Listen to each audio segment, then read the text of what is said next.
Bismillahirrahmanirrahim. Assalamualaikum warahmatullahi wabarakatuh. Puji syukur kita panjatkan kehadirat Allah Subhanahu wa taala karena berkat dan hidayahnya kita masih dipertemukan kembali pada siang hari ini untuk mengikuti diseminasi modul 1.4 tentang budaya positif di ruang IPA SMP Negeri Mapadalam yang kita cintai. Dan tak lupa juga sholawat dan salam kita limpahkan kepada junjungan kita Nabi besar Muhammad SAW beserta keluarga dan sahabatnya yang telah membawa kita ke jalan yang terang benderang. Semoga kita yang hadir pada siang hari ini akan tetap menjadi pengikut beliau sampai akhir zaman. Amin amin ya rabbal alamin. Baiklah bapak-bapak, ibu-ibu sekalian, ya. Sebelum kita mulai pemaparan materi hari ini, ya, terutama saya ingin mengucapkan terima kasih kepada bapak-bapak dan ibu-ibu karena sudah bersedia untuk hadir dan mengikuti acara diseminasi modul 1.4 tentang budaya positif di lingkungan sekolah. Baiklah, sebelum kita mulai, saya ingin bertanya dulu, masih semangat bapak-bapak ibu-ibu? Saya tanya sekali lagi, masih semangat? Masih. Ya, kalau masih semangat, ya, nanti kalau saya mengucapkan SMP Negeri Mapadalam, bapak-bapak, ibu-ibu menjawabnya luar biasa. Paham bu? Ya, kita mulai ya. SMP Negeri Mapadalam luar biasa. Satu kali lagi. SMP Negeri Mapadalam luar biasa. Alhamdulillah. Tepuk tangan untuk kita semua. Terima kasih bapak-bapak ibu-ibu. Baiklah, sekarang kita masuk ke materi, ya, yaitu tentang budaya positif. Namun sebelum masuk, saya ingin bertanya terlebih dahulu dengan bapak-bapak dan ibu-ibu sekalian. Apakah bapak-bapak ibu-ibu pernah melakukan budaya positif di lingkungan sekolah kita? Pernah? Iya. Ayo, apa yang pernah bapak lakukan? Ya, silakan Bu ya. Iya, apa lagi? Iya, silakan. Iya, ada lagi? Iya, silakan dulu. Iya, masih ada lagi? Iya? Iya, bagus semua jawaban dari bapak-bapak dan ibu-ibu ya. Ternyata kita di sekolah sudah melaksanakan budaya positif ya. Yang mana budaya positif ini merupakan suatu hal yang sangat penting ya bagi kelancaran di sekolah kita. Ya. Nah, baik dari sini, ya di sini sudah saya tampilkan slide pertama yaitu mengenai menyebarkan pemahaman dan penerapan pengalaman budaya positif terutama di sekolah kita. Ya, kita artikan dulu mengenai budaya positif. Budaya positif itu merupakan suatu nilai-nilai, keyakinan-keyakinan ataupun kebiasaan-kebiasaan yang sering kita lakukan di sekolah kita. Tadi sudah bapak-bapak, ibu-ibu sebutkan contohnya, itulah pembiasaan yang kita lakukan di sekolah kita. Ya. Baiklah, sekarang kita lanjutkan slide kedua. Nah, pada materi hari ini juga ada konsep inti budaya positif, di mana ya konsep inti budaya positif ini terdapat ada beberapa. Yang pertama itu perubahan paradigma belajar, disiplin positif, nilai-nilai kebajikan, kebutuhan dasar manusia, dan juga motivasi peran manusia, posisi kontrol guru, keyakinan kelas, dan segitiga restitusi. Ya, jadi ke 1, 2, 3, 4, 5, 6, 7, 8 ini akan saya jelaskan ya pada siang hari ini. Selanjutnya kita lanjutkan ke paradigma. Nah, pembelajaran dengan paradigma baru. Coba bapak-bapak ibu lihat di sini ya. Pembelajaran dengan paradigma baru merupakan pembelajaran yang dirancang berdasarkan prinsip pembelajaran berdiferensiasi, sehingga para peserta didik belajar sesuai kebutuhannya berdasarkan tahap perkembangan sesuai teori psikologi modern untuk mewujudkan profil belajar Pancasila. Di situ ya bapak-bapak ibu bisa lihat ada kata-kata berdiferensiasi. Pernah dengarnya bapak-bapak ibu? Belum. Pernah? Iya. Berdiferensiasi. Jadi kalau menurut bapak-bapak apa di berdiferensiasi itu? Iya. Apa lagi? Ada? Yang jelas ya, berdiferensiasi itu adalah bukan kekeluasaan yang luas bagi siswa. Atau kalau menurut Ki Hajar Dewantara adalah seorang pendidik ya disebut dengan among, yang mana seorang guru harus menuntut siswanya sesuai dengan kodrat yang ada pada diri anak atau sesuai dengan minat dan bakat yang ada pada diri siswa. Itulah juga sebagai seorang guru untuk menuntut anak atau siswanya ke jalan yang baik. Nah, kita lihat di sampingnya itu ada profil pelajar Pancasila. Bisa dilihat Bapak Ibu? Bisa. Ya, kita sebutkan satu-satu. Ya, coba. Profil pelajar Pancasila yang pertama apa itu? Apa? Yang pertama? Beriman. Iya, beriman, bertakwa kepada Tuhan Yang Maha Esa. Iya. Yang kedua apa? Berakhlak mulia. Iya, berakhlak mulia. Yang ketiga? Iya, berkebinekaan global. Yang keempat? Bergotong royong. Yang keenam? Iya, selanjutnya? Iya, bagus. Ternyata Bapak-bapak Ibu sudah memahami daripada profil pelajar Pancasila. Sekarang kita lanjutkan ke slide selanjutnya. Nah, perhatikan di sini Bapak Ibu. Miskonsepsi tentang teori kontrol. Ya, di sini dilihat. Yang pertama itu mengenai ilusi guru mengontrol murid. Ilusi guru mengontrol murid. Maksudnya apa? Di sini kita sebagai guru ya tidak bisa memaksakan kehendak kita kepada murid. Ingat ya, kita tidak bisa memaksakan kehendak kita dengan murid. Itu disebut dengan ilusi guru mengontrol murid. Kemudian yang kedua, ilusi bahwa semua penguatan positif efektif dan bermanfaat. Maksudnya apa Bapak Ibu? Di sini ya kita sebagai guru harus bisa mempengaruhi siswa, ya, mempengaruhi murid sesuai apa yang kita inginkan. Ya, sesuai yang kita inginkan. Kita harus bisa berusaha mempengaruhi murid sesuai dengan yang kita inginkan. Selanjutnya, ilusi bahwa kritik dan membuat rasa bersalah mampu menguatkan karakter. Ya. Maksudnya apa sih Bapak Ibu? Di sini kita hanya berlaku sebagai melihat perilaku siswa, ya, tidak untuk memaksa, tidak untuk mengubah, tetapi kita melihat perilaku siswa, ya, agar mereka lebih baik. Selanjutnya, ilusi bahwa orang dewasa berhak memaksa. Maksudnya apa ini? Pemaksa. Maksudnya kita sebagai guru, ya, memberikan hak penuh kepada siswa untuk melakukan sesuatu hal atau melakukan suatu pekerjaan dengan penuh tanggung jawab. Ya, jadi ini harus dipahami oleh seorang guru. Biasanya disebut dengan miskonsepsi tentang teori kontrol. Ya, Bapak Ibu bisa dipahami ya. Nah, sekarang kita lanjutkan selanjutnya. Mengubah paradigma stimulus respon ke pendekatan teori kontrol. Pernah dengar Bapak Ibu? Iya, pernah ya. Mengubah paradigma stimulus respon ke pendekatan teori kontrol. Kita lihat di sana, ya, ada dua kolom. Kolom pertama itu stimulus respon, kolom kedua teori kontrol.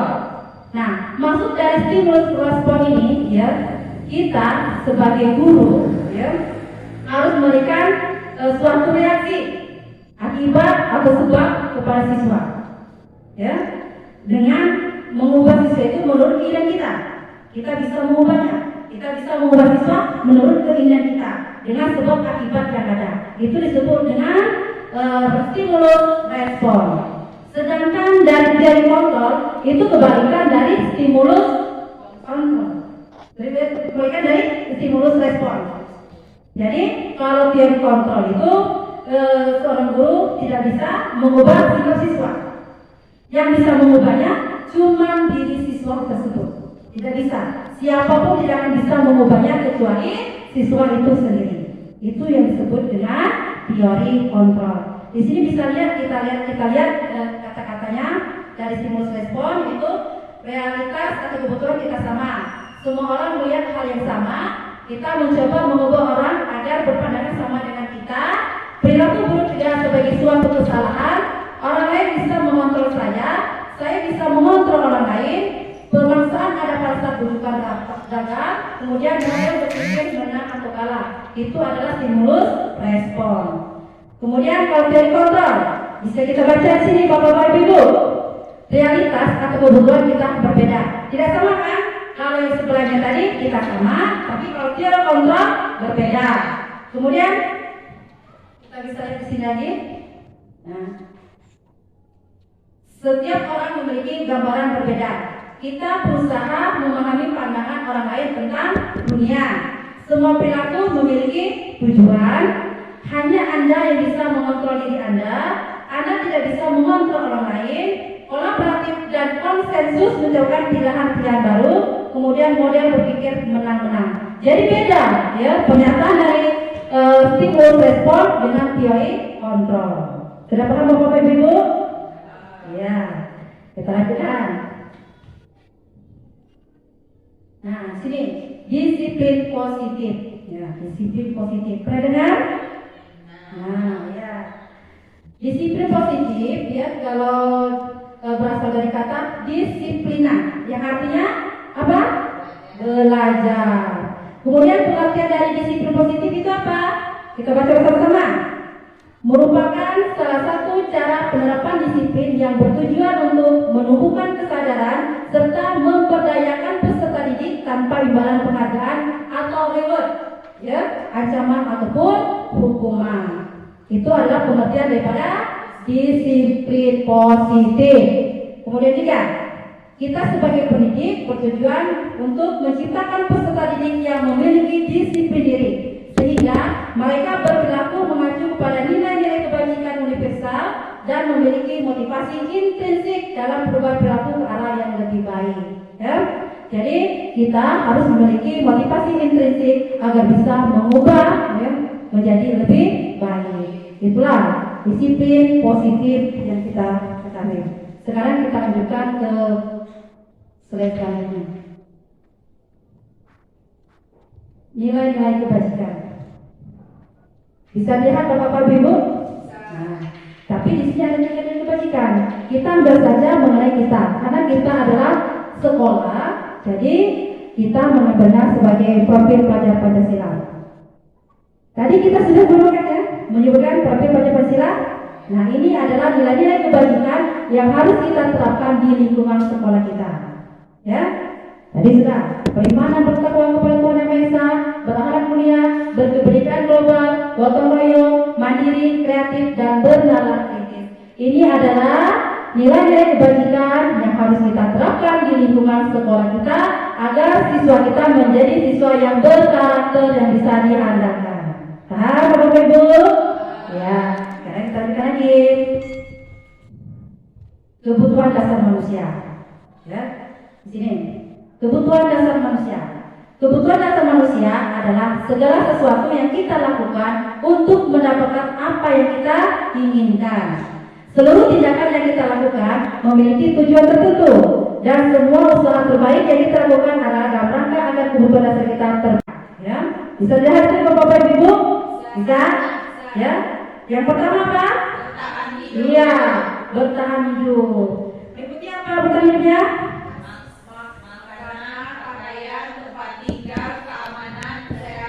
Iya, ya. Yang pertama adalah bertahan hidup, ya, yang meliputi makanan, pakaian, tempat tinggal, keamanan, dan kesehatan. Kemudian yang kedua, iya, iya, kasih sayang dan rasa diterima. Meliputi apa? Rasa diterima, dipedulikan, berbagi, bersama, menjadi bagian dalam kelompok. Iya. Ya, jadi kasih sayang dan rasa terima meliputi rasa diterima, dipedulikan, berbagi, kerjasama, menjadi bagian dalam kelompok. Selanjutnya, yang ketiga, apa? Penguasaan. Iya, meliputi apa?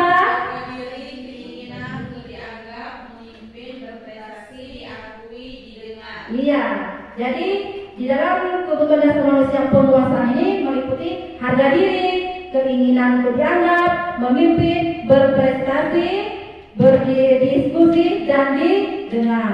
Ya. Selanjutnya yang keempat, kebebasan. Kebebasan ini berarti apa? Ya, mandiri, memiliki pilihan, mencoba hal baru, mampu mengendalikan arah dirinya sendiri. Selanjutnya yang kelima apa? Kesenangan. Ya, kesenangan yang meliputi apa Bapak Ibu? Bermain, humor, Antusiasme dan tertawa. Ya, jadi ini 5 kebutuhan dasar manusia yang harus kita pahami betul. Ya, terutama kita memahami siswa kita di sekolah. Kebutuhan apa-apa yang dibutuhkan siswa di sekolah.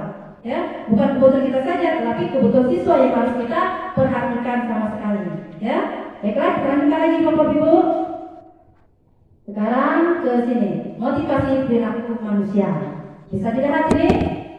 Nah, motivasi. Biasanya motivasi manusia ada dua, motivasi intrinsik dan motivasi ekstrinsik. Kalau intrinsik, motivasi yang berasal dari dalam diri kita. Kalau motivasi ekstrinsik, motivasi yang berasal dari luar diri kita. Bisa dilihat itu.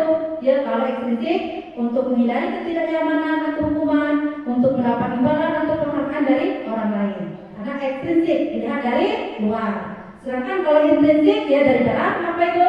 Untuk menjadi orang yang mereka inginkan dan menghargai diri sendiri dengan nilai-nilai yang mereka percaya. Itu berasal dari dalam diri kita. Di sini bisa kita bercontoh misalnya. Ya, manfaat dari helm. Kita bermotor pakai helm. Manfaatnya apa? untuk melindungi diri. Kalau dari intrinsik, dari dalam. Iya, untuk kenyamanan, juga untuk keselamatan. Itu dari motivasi dari dalam diri kita, mengapa kita memakai helm. Sedangkan kalau dari segi ekstrinsik, ya, manfaatnya apa? Misalnya, takut kena razia. Saya pakai helm karena takut ditilang polisi. Saya pakai helm karena takut razia.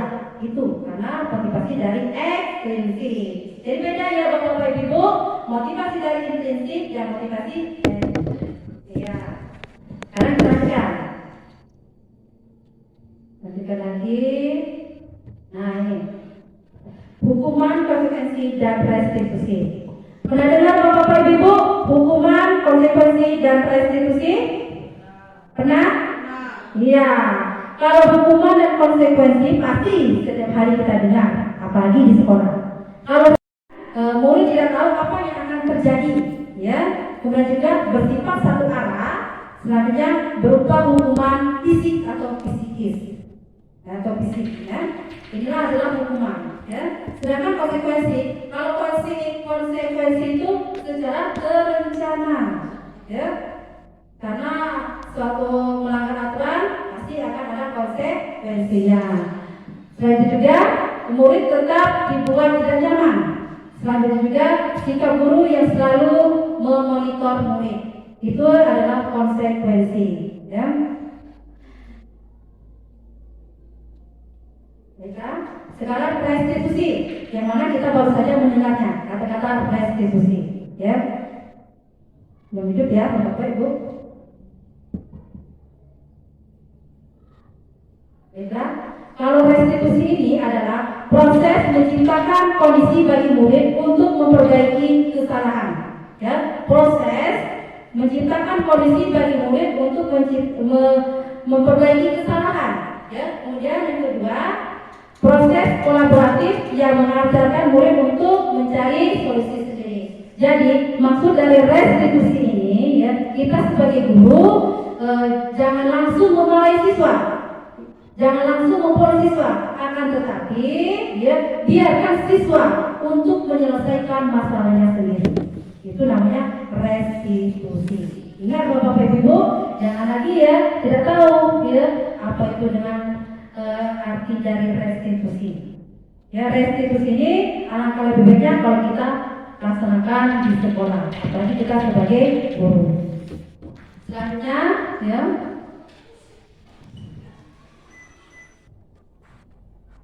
Cuma posisi kontrol.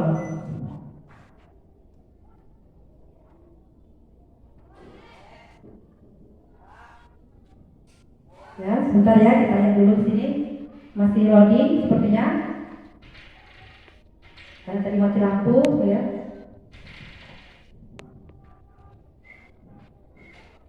Sudah bisa dilihat? Bentar, sabar ya Bapak Ibu. Baiklah, sekarang kita lanjutkan ke 5 posisi kontrol guru. Bagaimana Bapak Ibu? Kita sebagai guru harus memiliki kontrol. Ini yang perlu kita laksanakan, yang perlu kita tanamkan ya setiap hari di sekolah, terutama dalam mengatasi permasalahan siswa di sekolah. Coba lihat sini. Yang pertama itu sebagai penghukum, ya. Yang kedua pembuat merasa bersalah. Kemudian yang ketiga sebagai teman. Yang keempat pemantau, dan yang kelima sebagai manajer. Bapak-bapak, ibu-ibu pernah mendengar ini? Pernah tidak sebelumnya? Pernah tidak? Pernah. Mungkin ada juga yang belum pernah sama sekali. Jadi kalau yang belum pernah sama sekali, hari ini bapak-bapak, ibu-ibu mendengarnya. Apa perbedaan antara penghukum, pembuat merasa bersalah, teman, pemantau maupun manajer? Ya. Di sini saya akan memberikan contoh, ya, memberikan contoh langsung mengenai perbedaan daripada penerapan 5 posisi kontrol guru. Nah, coba lihat Bapak Ibu, di sana ada kasus, ya, siswa tidak memakai atribut lengkap saat upacara bendera. Nah ini, siswa tidak memakai atribut lengkap saat upacara bendera. Ya, bagaimana posisi kontrol yang tepat untuk mengatasi masalah siswa ini? Berdasarkan 5 posisi kontrol tadi, ya. Coba kita lihat. Ini pernyataannya ya Bapak Ibu ya terhadap siswa kita. Yang di dalam itu pernyataan atau ucapan kita sebagai guru. Coba di sini kita lihat. Hormat pada bendera selama 1 jam. Itu adalah pernyataan dari seorang penghukum. Posisi kontrol guru sebagai penghukum. Ya, hormat pada bendera selama 1 jam. Selanjutnya situ kita lihat pembuat merasa bersalah. Bisa lihat Bapak Ibu, ya, pernyataannya berapa kali ibu harus memberitahu kamu, ya, kamu selalu saja mengecewakan ibu. Ya, itu kata-kata untuk yang pembuat merasa bersalah. Ya, beda pengucapan, beda pernyataan. Ya, kalau tadi adalah penghukum, yang selanjutnya itu adalah pembuat merasa bersalah. Berapa kali ibu atau bapak harus memberitahu kamu selalu saja mengecewakan ibu atau bapak. Ya, selanjutnya sini. Nah, teman dan pemantau. Kita lihat sebagai teman ini, posisi kita sebagai guru, ya, tapi kita memanfaatkan posisi kita sebagai teman. Ya, sini pernyataannya. Ayo dong, ibu tidak turun sekolah. Tolong bantu ibu atau bapak ya, sekali ini. Ya sudah, tidak apa-apa. Lain kali jangan sampai berbuat seperti ini lagi ya. Ini seperti teman. Kita menganggap siswa itu teman kita dengan kata-kata seperti itu. Ya, selanjutnya pemantau. Ya, kita lihat pernyataannya. Kamu sudah melanggar peraturan. Kamu sudah melanggar peraturan sekolah. Kamu tahu konsekuensinya. Setelah upacara kamu beri atribut ya ke koperasi dan jangan diulang lagi. Itu posisi kita sebagai pemantau. Jadi beda ya Bapak Ibu, kalau posisi kita sebagai teman dan posisi kita sebagai pemantau. Nah ini yang terakhir, coba posisinya manajer. Nah coba kita lihat pernyataannya. Apakah kamu tahu kesalahanmu? Kira-kira bagaimana kamu memperbaiki kesalahanmu? Ini adalah posisi manajer. Ya, posisi manajer ini adalah suatu posisi kontrol yang sangat-sangat ideal, sangat-sangat bagus ya untuk diterapkan di sekolah kita. Ya, karena manajer itu pernyataan-pernyataannya tidak akan menyakiti siswa kita. Bahkan ya dari pernyataan itu akan menghasilkan sebuah keputusan pribadi, keputusan akhir dari siswa tersebut untuk memasuki sekolah kita. Ya, karena manajer itu pernyataan-pernyataannya tidak akan menyakiti siswa kita. Bahkan ya dari pernyataan itu akan menghasilkan sebuah keputusan pribadi, keputusan akhir dari siswa tersebut untuk memperbaiki kesalahan yang ia lakukan. Itu ya posisi manajer. Posisi manajer adalah posisi kontrol yang sangat baik untuk kita lakukan di sekolah. Nah sekarang nah ini ada contohnya. Ya, Ini ada beberapa contoh, nanti bapak-bapak sebutkan ya, termasuk posisi kontrol yang mana. Ya, nah kita lihat yang pertama. Saya kecewa sekali dengan kamu. Ini termasuk posisi kontrol mana? Iya, membuat rasa bersalah. Saya kecewa sekali dengan kamu. Kan, membuat rasa bersalah. Saya kecewa sekali dengan kamu. Nah, selanjutnya di sini. Kamu tidak pernah mendapat nilai jika tidak mengerjakan tugas. Termasuk apa ini? Mantap. Iya, pemantau. Ya, kamu tidak pernah mendapat nilai jika tidak mengerjakan tugas. Berarti ini disebut dengan posisi kontrol pemantau. Ya, selanjutnya juga di sini ada contohnya. Nah, apa rencanamu untuk menyelesaikan masalah ini? Iya, manajer. Siswa harus menyelesaikan masalah sendiri tanpa bantuan siapapun. Ya, itu adalah manajer. Manajer adalah posisi kontrol yang sangat baik untuk dilakukan. Ya, selanjutnya, nah posisi kontrolnya. Kamu tidak pernah benar melakukannya. Termasuk posisi apa? Pemantau. Benar? Kamu tidak pernah melakukannya? Ya, penghukum. Ya, baiklah. Jadi bapak-bapak, ibu-ibu semua sudah bisa ya menjawab daripada posisi kontrol kita sebagai guru di sekolah. Ya. Sekarang kita masuk ke keyakinan kelas. Nah, coba perhatikan bapak-bapak, ibu-ibu. Keyakinan kelas. Di situ ada pernyataan. Mengapa keyakinan kelas? Mengapa bukan peraturan kelas? Ayo, siapa yang bisa menjawab? Mengapa keyakinan kelas? Mengapa bukan peraturan kelas? Ayo, siapa? Keyakinan kelas apa menurut Bapak-Bapak? Kesepakatan kelas antara guru dan murid dalam proses pembelajaran. Iya, kesepakatan kelas itu adalah keyakinan kelas. Kemudian kalau peraturan? Yang berasal dari gurunya. Iya, jadi beda ya Bapak Ibu. Kalau keyakinan kelas adalah pernyataan yang dibuat oleh siswa berdasarkan kesepakatan bersama. Itu khususnya di dalam kelas atau kalau keyakinan. Sedangkan kalau peraturan adalah peraturan yang dibuat oleh guru atau dari sekolah tersebut. Itu beda ya. Nah kalau keyakinan itu ada konsekuensinya.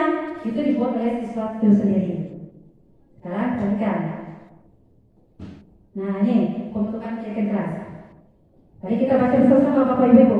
Ya, untuk pembentukan kelas keyakinan kelas yang pada kelas kita itu bisa bersifat abstrak, berupa pernyataan universal, dibuat dalam pernyataan positif, sedikit saja atau diingat, sesuai dengan kondisi kelas dan sekolah sehingga mudah diterapkan dan semua warga sekolah atau warga kelas dilibatkan saat membuat keyakinan kelas.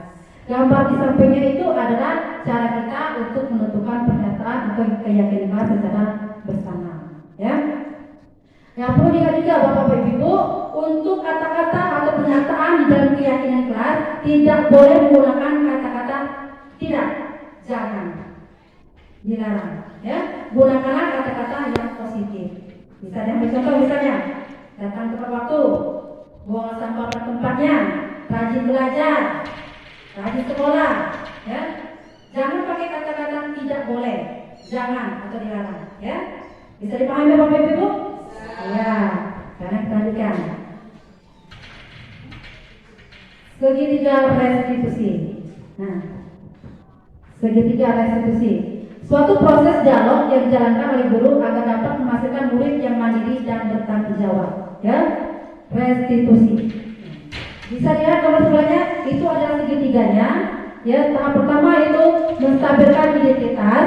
Yang kedua, validasi tindakan yang salah. Kemudian yang ketiga, menanyakan keyakinan. Ini adalah segitiga restitusi. Ya, kita lihat lagi. Nah, yang pertama, menstabilkan identitas. Ya. Maksudnya, berdasarkan prinsip membuat kesalahan adalah bagian dari proses pembelajaran. Sebelahnya itu adalah kata-katanya. Ya, kata-katanya untuk menstabilkan identitas. Biasanya, ya kalau kita menyelesaikan masalah anak, jangan asal sebut, jangan asal ngomong. Ada langkah-langkah yang harus kita lakukan. Yang pertama kita lakukan menstabilkan identitas. Ya, ini kata-kata yang kita ucapkan kepada siswa. Bisa seperti berpuasa itu wajar. Tidak ada manusia yang sempurna. Ibu bapak juga pernah melakukan itu. Ibu bapak tidak mau mencari siapa yang salah, tapi ibu bapak ingin mencari solusi dari permasalahan ini. Kemudian kamu berhak merasa begitu. Ini kata-kata yang disebutkan ketika kita melakukan menstabilkan identitas, ketika menyelesaikan suatu masalah siswa. Selanjutnya, validasi tindakan yang salah. Ya, nah ini bisa dilihat kata-kata yang kita ucapkan ketika kita melakukan menyelesaikan masalah siswa. Yang pertama, kamu pasti punya alasan mengapa melakukan hal itu. Padahal kamu bisa melakukan padahal kamu bisa melakukan yang lebih buruk dari ini ya. Kemudian, kamu patut bangga karena telah melindungi sesuatu yang penting buatmu. Kamu melakukannya karena mempertahankan sesuatu yang penting bagimu. Ini kata-kata ketika kita melakukan validasi tindakan yang salah keyakinan. Di sana terlihat ya pernyataannya, apa keyakinan kelas kita, nilai-nilai apa yang telah disepakati bersama, seperti apa gambaran sebuah kelas yang ideal menurut kamu, kemudian kamu ingin menjadi orang yang seperti apa. Ini adalah pernyataan atau kata-kata yang kita ucapkan ketika kita melakukan menanyakan keyakinan kelas. Ya, jadi ingat Bapak Ibu, ketika kita ingin menyelesaikan masalah siswa, jangan langsung dipukul atau diponis ya salah apa, tetapi lakukanlah segitiga restitusi. Ya, karena dengan melakukan segitiga restitusi akan membuat siswa ya lebih mengakui kesalahannya, akan lebih baik untuk kedepannya bagi siswa. Selanjutnya, nah ini contoh nanti saya tampilkan contohnya sekarang penutup. Nah, jadi Bapak Ibu dari slide yang pertama sampai terakhir tadi ya, semoga Bapak-Bapak dan Ibu bisa memahami apa yang akan saya sampaikan. Nah di sini penutup ya saya tulis, dalam penerapan program disiplin positif, hendaknya guru memiliki standar kepribadian, profesional dan sosial yang baik, di mana guru mampu merefleksikan dirinya dalam posisi kontrol saat ini. Bagaimana perjalanan dirinya sebagai among atau manajer yang menuntun murid-muridnya menjadi insan yang mandiri, merdeka dan bertanggung jawab. Ya, itulah ya profil kita sebagai seorang guru. Kita harus sebagai among menuntun siswa ya sesuai dengan kontrak yang ada pada dalam diri siswa. Ya, baiklah. Di sini akan saya tampilkan yang contoh validasi tadi untuk restitusi. Ya, biar kita tahu salah satu contohnya.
Baiklah, itu salah satu contoh daripada signifikan restitusi. Ini telah saya lakukan, ya.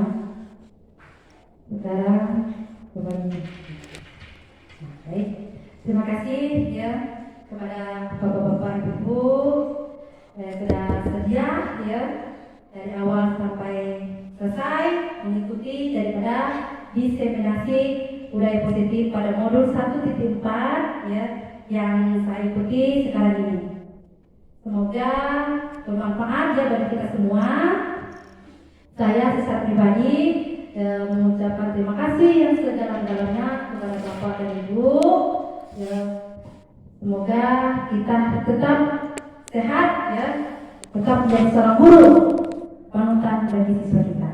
Ya, akhir kalam saya ucapkan wassalamualaikum warahmatullahi wabarakatuh. Waalaikumsalam warahmatullahi wabarakatuh.